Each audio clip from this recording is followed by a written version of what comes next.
Hello મિત્રો, કેમ છો બધા? મજામાં જ ને? તો હમણાં તો વરસાદે વરાપ દીધી છે અને બધા ખેતરના કામમાં વળગી ગયા છે. જો કે હજી સાતે તો ચાલે એમ નથી. 4-5 દિવસ તડકો પડશે તો 4-5 દિવસ પછી હાલે. અત્યારે તો નેદવાનું ને દવાનું કામ ચાલુ છે અને લગભગ બધા જ ખેતરોમાં અત્યારે આ જ કામ ચાલુ છે. બાકી તમારે ત્યાં વરસાદ ચાલુ છે કે વરાપ દીધી છે? કોમેન્ટમાં જરૂર કહેજો. અને હા, લાઈક કરવાનું ના ભૂલાય અને ચેનલમાં નવા હોય તો સબસ્ક્રાઈબ પણ કરી દેજો.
જોવો મિત્રો, આ એટલા માંડવીના છોડવા ભરી ગયા છે અને એમાં નથી ફૂગ કે નથી મૂંડા કે નથી સુકારો, પણ આખા ખેતરમાં બીજે ક્યાંય આવું થયું નથી. છોડવા આવા ક્યાંય નથી.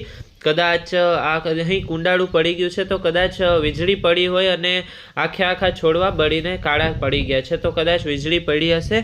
તો મિત્રો, તમને શું લાગે છે, અહીં વીજળી પડેલી છે કે બીજું કંઈ કારણ હશે? બાકી અહીં પાણી પણ ભરાતું નથી. બાકી તો એમ લાગે કે પાણી ભરાવાને લીધે આવું થયું હશે, પણ એવું પણ કંઈ છે નહીં. તો વીજળી જ પડી હશે. તમને શું લાગે છે?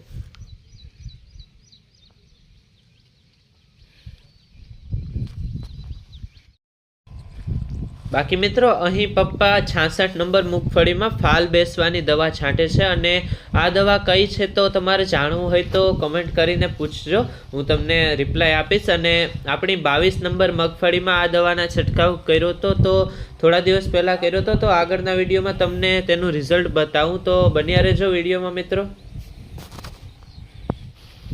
તો મિત્રો, આ છે આપણી 22 નંબર મગફળી અને તેમાં 45 દિવસે ફાલની દવાના છંટકાવ કર્યો હતો. અને આ જોવો, તેનું રિઝલ્ટ ઢગલા મોઢે ખીલા બેસી ગયા છે અત્યારે મૂંગફળીમાં.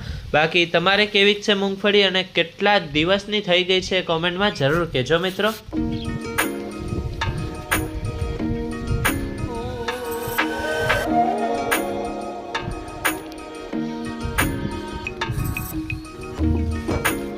મિત્રો, અત્યારે આપણા ખેતરમાં તો નેદવાનું કામ ચાલે છે અને આપણી મૂંગફળી પણ સારી છે. વરસાદ ખૂબ જ થયો પણ આપણે તો કંઈ નુકસાન નથી.